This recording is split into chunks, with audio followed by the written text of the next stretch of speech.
지난해 출시된 아이폰 16, 이 제품을 선택한 분들은 얼마만큼의 만족감을 얻으며 사용 중인지가 궁금하네요. 제 경우를 말해보자면 이렇습니다. 그래서 이 영상은 아이폰 16의 또 다른 후기이고요. 이 제품에 여전히 관심 갖고 있는 분들이라면 시청을 이어가 보시기 바랍니다. 시작해 볼게요.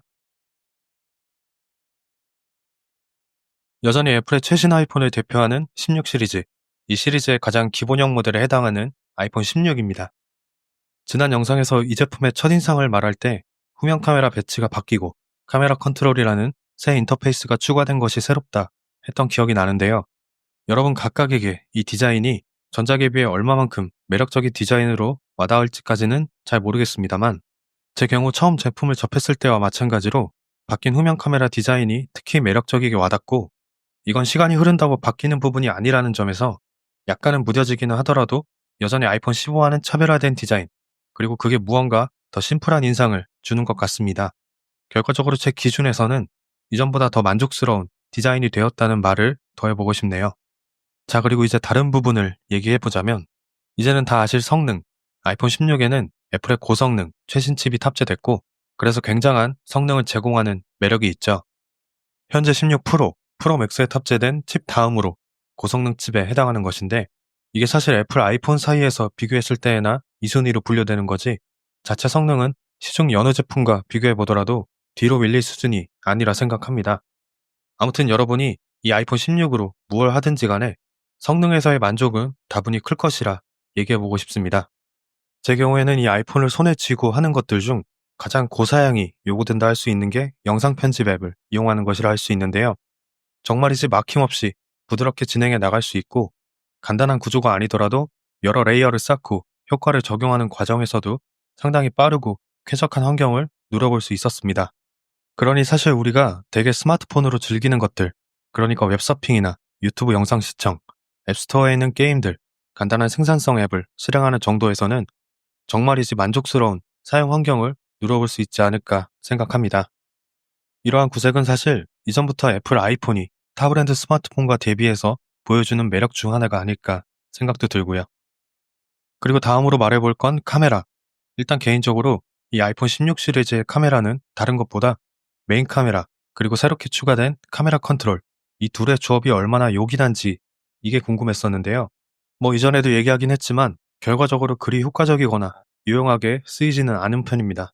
분명 이전에 없던 버튼으로 더 편하게 카메라를 쓰라는 의도는 알겠다만 위치가 마냥 편하지는 않고 막상 버튼을 눌러 컨트롤 메뉴에 들어가더라도 세밀한 조작이 그리 쉽지가 않다 보니 결국에는 카메라 앱 실행, 촬영 버튼 용도로 사용하는 게 전부가 되기는 하더라고요.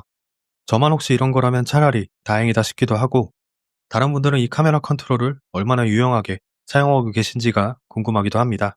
반면에 아이폰 16의 듀얼 카메라는 별다른 이견 없이 여러모로 좋은 쓰임새를 갖추었다 생각하는데요. 당연히 트리플 카메라에 옵션도 다채로운 16 프로, 프로 맥스에는 못 미치는 것들이 있지만 이 16 시리즈에서 가장 기본을 다루는 아이폰임을 고려해 본다면 제공하는 카메라 환경, 그리고 옵션은 충분히 매력적이고 실제로도 유용하다 생각을 합니다. 아이폰 특유의 사진, 인물 사진, 고화질 동영상, 그리고 시네마틱을 모두 포함해서 말이죠. 혹시 이 스마트폰 카메라에 얼마만큼 기대치가 있는지는 모르겠지만 제 경우 매번 말하듯이 일상을 담아가는 용도로 이 카메라 시스템은 다분히 만족스러운 편입니다. 아니 어쩌면 4800만 화소 고화소 광각 카메라를 메인으로 쓸 수 있는 이 아이폰 16의 카메라는 저에게 차고 넘치는 수준일 거라는 생각도 들고요. 한때 16 프로와 16으로 같은 장소, 사물을 촬영해 보기도 했지만 줌 모드나 화각 설정에서 차이를 느끼긴 했어도 화질 면에서 16 일반의 카메라가 꽤나 아쉽다, 뭐 이러한 것을 느끼지는 못했거든요. 큰 화면으로 디테일한 비교를 했으면 조금 달랐으려나요? 뭐 그러니까 기준의 차이가 크지 않을까 생각합니다. 뭐 애초 카메라에 관심이 많은 경우라면 두 제품의 비교 단계까지 가기 전에 아이폰 프로 쪽으로 선택지가 기울지 않을까 싶기도 하고요. 다음으로 배터리. 참고로 저는 꼭 이 아이폰뿐만 아니라 다른 스마트폰을 사용할 때에도 마찬가지이지만 배터리를 매번 100% 충전 상태로 시작하는 편은 아닙니다. 대략 80% 정도에서 시작한다고 했을 때 단순 통화나 문자, 웹서핑을 하는 정도라면 오후에 40에서 50% 정도가 남게 되고 그보다 좀 더 사용을 한다면, 그러니까 영상 스트리밍을 오래 한다거나 그 외 게임 아니면 편집 앱을 오래 붙잡고 있을 때 한해서 잔여 용량이 20에서 40% 사이로 왔다 갔다 하는 편인데요. 그런데 당연히 제 기준에서도 이 배터리 잔여 용량은 매번 같지 않고 다르기 때문에 어떠한 기준이 된다기보다는 한 예일 뿐입니다. 다만 결과적으로 말했을 때 저에게 이 아이폰 16의 배터리는 하루로 온전히 사용하기에 충분한 용량, 그래서 충분히 여유로운 연속 사용 환경을 주는 매력이 있다. 이렇게 표현을 해보고 싶습니다. 처음도 그랬고 현재까지도요. 개인적으로 사용 중인 제품에는 아이폰 13 미니도 포함되어 있는데 여기에 비교를 한다면 더 말할 것도 없습니다. 매우 만족이라는 얘기죠. 자, 그리고 다음은 어찌 보면 아이폰 16에서 가장 호불호가 크게 나뉠 부분이라 생각을 합니다. 바로 디스플레이죠. 아시다시피 아이폰 16은 이 16 시리즈의 가장 기본형 모델이고 여전히 프로모션 디스플레이는 지원하지 않습니다. 최대 120Hz의 높은 화면 재생률로 매끄러운 화면을 표시할 수 있는 이 프로모션 디스플레이는 이전부터 아이폰 일반, 프로를 구분하게 해주는 고급 기능이라 할 수 있는데요. 많은 분들이 매 아이폰 시리즈가 추가될 때마다 새 시리즈에서는 일반 아이폰도 이 프로모션 디스플레이를 지원하지 않을까 하는 기대감을 갖기 마련이죠.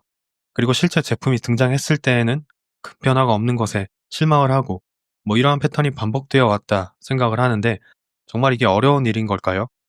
아무튼 이 대목에서 제가 하고 싶은 말은 아이폰 16의 화면은 꼭 프로모션 디스플레이가 아니더라도 꽤나 좋은 화면이라는 겁니다. 16 프로를 사용해본 입장에서 역체감은 상당하고 거기에서 오는 아쉬움이 큰 것을 부정하는 건 아닙니다. 저는 그보다 애초 아이폰 프로 라인업의 화면 경험에 익숙하지 않고 그래서 프로모션 디스플레이에 대한 필요성을 크게 느끼지 않는 상태에서 일반 아이폰을 선택했을 때 얻게 되는 경험을 말해보고 싶은 건데요. 아이폰 16의 자체 화면은 확실히 웹서핑, 영상 스트리밍, 게임, 생산성 앱을 실행하기에 적당한 사이즈를 갖추었고 여기에 다분히 좋은 해상도, 색상 표현력을 겸비한 화면으로 분명 요긴한 구색이라 생각을 합니다. 16 일반 모델을 사용하는 모두의 생각이 같을 순 없겠지만 제 기준에서는 분명 그렇다 라는 표현을 해보고 싶네요. 그리고 이쯤에서 한 가지를 상기시켜 보자면 이러한 화면 경험에 차이를 둔 아이폰 16 일반 그리고 16 프로는 동일한 가격으로 판매되는 제품이 아니라는 점. 자, 아무튼 준비한 건 여기까지입니다. 아직 17 시리즈가 등장하기에는 꽤나 긴 시간이 남아있으니 여전히 최신 아이폰은 16 시리즈이죠. 매 신형 아이폰의 대세는 언제나 프로지만 그게 분명 전부는 아니라 생각합니다. 그럼 시청해주셔서 감사합니다.